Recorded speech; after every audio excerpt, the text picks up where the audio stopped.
Hey guys, welcome back to the Team Ham channel. James here again. I know it's been quite a while since I've done a deck profile, and I've been missing everybody on the YouTube community, so wanted to come back and do another video with y'all, this time for the Overdress format with Thegrea. So I've been playing this deck quite a bit recently with my friends, my teammates, and I've been loving the deck. As you can see, I've been trying to get all the SPs out for it. That's just how much I enjoy it. One day we'll get it. But with that out of the way, we'll just go into it real quick. I know you guys are hopefully, I hope you guys are excited for this deck profile. Been really trying with this deck, different ratios, different types of cards, and these are the ones that ended up working for me that I liked. So hopefully it gets you guys some ideas to try out in your own decks. With that out of the way, let's get started. So as you can see, this is our normal ride line for Thegrea. We have the 3, the 2, and the 1. And that will lead into our grade 3s, because as you see for Thegrea, because the persona writing of this deck is very important, since that's basically what this deck is known to do, we run the other 3 copies of the light, and then we run 4 copies of the dark. So that way we can get that persona write going each and every turn. So for those that don't know, Thegrea, her whole gimmick is to be able to persona write back and forth between the light and the dark. If you do the light, you can restand a rear guard. If you do the dark, you can do a restand of herself. But in order to do it, you have to ride over the other copies. So in order for dark to restand, I have to ride over light. If I want light to restand a rear guard, she has to ride over dark, vice versa. Really cool deck. Very strong, for sure. But definitely in your Thegrea decks, you need all the 3s. And then I actually played 2 copies of this grade 3 that came out in set 7. Spinning Knight Gwendolyn. Her ability is during the battle that this unit attack, if I persona wrote that turn, which you're going to be doing in Thegrea you should be every turn. When she attacks, she gets 5k, and if your opponent would guard her, they would have to drop 2 or more cards from hand at the same time to guard her. So she's really strong on those light turns, when you persona write the light over the dark. So I've noticed with this deck that the really strong turns are the turns where you ride the dark over the light. But on those turns that you ride the light over the dark, they're not usually as strong. So I was trying to think of ways to, make the light turns scarier for restanding the rear guard. And I tried her out in my deck, and I've been loving it. I usually see one of the 2 copies. I don't really like running more than 2. I've run into situations where these would clump in my hand, and I'm the type of person, I don't like a lot of 3s in my hand, or a lot of 3s in the deck in general, because I actually like to be able to guard, especially in the Overdress format. So 2's been working for me. I highly recommend her, guys. If you haven't tried her yet in your Thegrea decks, I would highly do it. You'll see, you'll like the card quite quickly. Then we go into the grade 2s. So obviously you have to run the maples. I run the standard 4 of. I've tried cutting her down to 3 to see if I can get away with it, so I can wiggle in an extra unit or 2, and I've just come to accept that no, I need to have the 4 in the deck so I can just see her. She's very important to the deck. If you don't know, she gets to call herself from the drop zone when you place a grade 3 or greater unit on your Vanguard circle, and so she keeps recurring herself every turn. And then her other skill is after she attacks, you can soul blast any number of cards from your soul and add a card from your soul to your hand whose grade is equal to the combined grade of the card you soul blasted. So the idea is you'll soul blast a Thegrea grade 3, or if this is in your soul, you can soul blast her out, get one of your Thegreas that you need to persona write for next turn to hand, and then she'll go to soul. But it is not restricted to just getting Thegrea cards. She's also able to get whatever you want from the soul, as long as the grade that you add to hand equals the combined grades of the cards you soul blasted. So I could say, for example, have her and a grade 1 in soul. The 1 on rear guard can soul blast a 2 and a 1 to get a Thegrea, or to get her from the soul to my hand. I've done times where I've soul blasted a grade 1 to add a PG from soul to my hand. So it's just one of those plays that you can do with this card. Definitely solid card, very needed in the deck. Very excited to try out the grade 1 Maple when it finally comes out in English from set 8. But for now, I'm definitely a 4 of Maple. And then the other 4 that I like running is Drilling Angel. He allows you to put cards from drop zone to your soul. And if you add a card to your soul, check top 3. If you see a copy of that card you put in the soul, you can superior call it. If not, you shuffle. The main thing is take cards from drop, put it into soul. So as I was saying earlier, like with Maple, I soul blasted a grade 1 to add a PG to hand. The PG went into soul because I did him to put it into soul on purpose. And then I can use her to soul blast the one again in PG. So that's like one example of what you can do. Usually you'll do him to put a grade 3 Thegrea that you need into the soul, so that way you can add it back to your hand with the Maple and continue your Persona Ride plays for every turn. I have tried running him also at 3 to see if I can get away with it. That hasn't worked for me. It's been 4 or bust. I know some other players locally and some other people I've talked to online, they've gotten away with 3. They say that's fine. I'm not lucky enough to do that, so I like running the 4.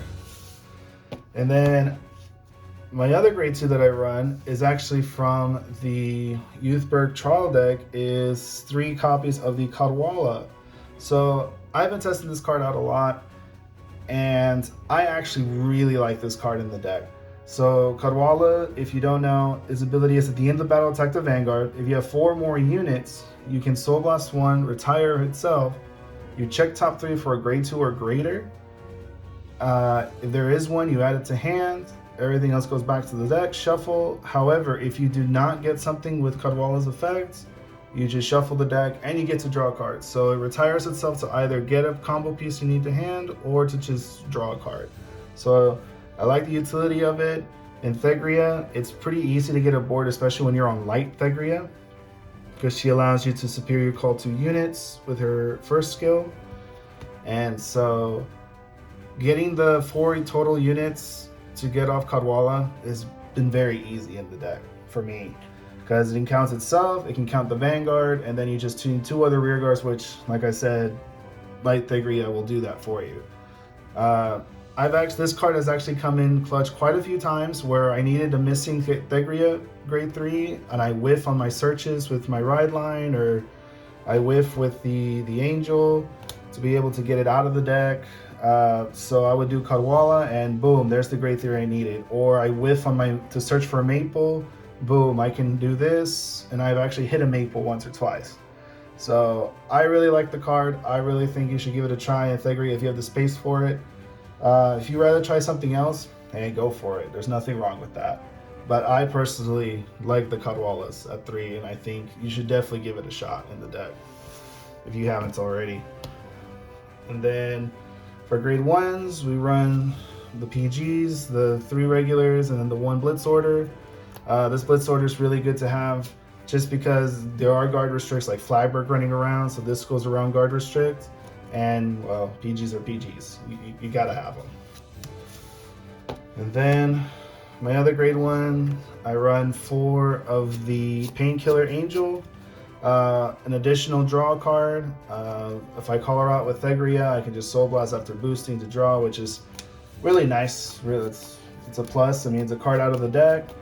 Skill gets another card out of the deck, which is adding 1 to your hand. It's also a good target for Drilling Angels. So if I have still 3 in the deck and I've already seen 1 early, I can put it into Soul, have a high chance of hitting it off of this, which happens a lot more often than you think. Just gonna throw that out there.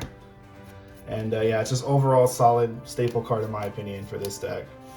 And then I round up the grade 1s with this grade 1. I've seen some people play it. My friend and teammate Sam, he actually is the one who introduced it to me. She's the one that says when discarded from your hands or when called to rear guard during your turn, you can choose one of your back or rear guards and stand it. So you can discard her for your ride line. You can do, yeah, so when you discard her for the ride line, like say you're on the grade 1 right here, and then you discard to ride over her. So these 2 will proc to activate. You can resolve her first. Let's say you reveal the top card into normal unit. You can call it to the back row rested, and then the copy that you discarded will stand that unit that you called to the back, and then you can move it up and attack. That's one way you can use it. The main way I use this is on turns where I'm on light Thegrea or I am on dark Thegrea. I will use this card to stand the booster behind the rear guard that I'm standing with her, or I can use this to stand the booster boosting dark Thegrea. So this card has a lot of utility in the deck. I've tried running more copies than just 2, but it unfortunately hasn't been that useful at more than 2 copies for me. It usually clogs if I have 3. So having it at 2 has just been a solid count for me personally. If you can run more of this and it works for you, go for it. Certainly give this card a try as well if you were on the fence about it. Like I said, other people online have said, and I've actually seen these in deck lists online, so definitely I would sincerely give it a try. And then, last but not least, the triggers. We run the 8 crits in the deck. We're trying to kill our opponent ASAP, especially with restanding vanguards, restanding rear guards. Having crits just adds that extra pressure. So do that. And then we run 3 fronts. I used to run draw triggers, but then I would deck out a lot. So I switched to the front triggers, and these have actually ended some games for me. Right after the crits have pushed my opponent to 5. So, and the shield value, I'll never say no to that shield value. 20k shields are nice. And for the heals, I run a 2-2 split of the vanilla and the heal that gets extra shield if your opponent's swinging with an extra crit unit. That's not by a critical trigger, remember that. So I don't like Brand Gate. I highly dislike Brand Gate. I say it to all my teammates all the time. I dislike Brand Gate. That's the main reason why I'm running these heals. I'm not really too afraid of multi-attacking decks or units that really multi-attack. Like, yes, Lutetia's around, Overlord's around, but they haven't been like a huge problem for me when I play Thegrea. It's mainly the units that swing with that extra crit by effect, like Eva. I've had that situation to where I'm glad I had these over the multi-attack heals. But yeah, I like this 2-2 split. If you want to try 2 of these and 2 of the multi-attack heals, especially if your locals or where you like to play at has a lot of freestanding unit players, you can do the 2-2 split, or hey, you can take these out for those multi-attack heals. It's really up to you what you want to prefer or want to focus on when you're deck building. But me personally, there's a lot of Brand Gate around. I hate Brand Gate, so I do 2-2. And then of course, last but not least, the Keter OT. I'm not a big fan of the vanilla Cray Elemental one, so I like this one instead. Extra drive checks on rear guards is hella nice. Doesn't mean I can deck out faster, maybe, but hopefully with those extra drive checks, you know, I see these crits, you know, and just try to end it. All right, guys. Well, that was my Thegrea deck profile. Hopefully you guys enjoyed my version of the deck. Please leave a like, comment, and please subscribe to the channel. Every little bit helps for sure. And if you have any tips, if you have anything you would like to say about my deck, hey, go right ahead. I am no stranger to critiques, no strangers to recommendations. So I love talking with you guys, especially when you make comments. So please go right ahead. I love it. Anything to help my deck get a little bit better. And I promise, one day I'll be fully SP, but not today. But with that, guys, y'all take care, and Happy New Year, guys. When this gets posted, most likely it'll already be 2023, but Happy New Year from everybody here at Team Ham to everyone out there. Love you guys. Thank you again for all your support and love. Catch y'all next time.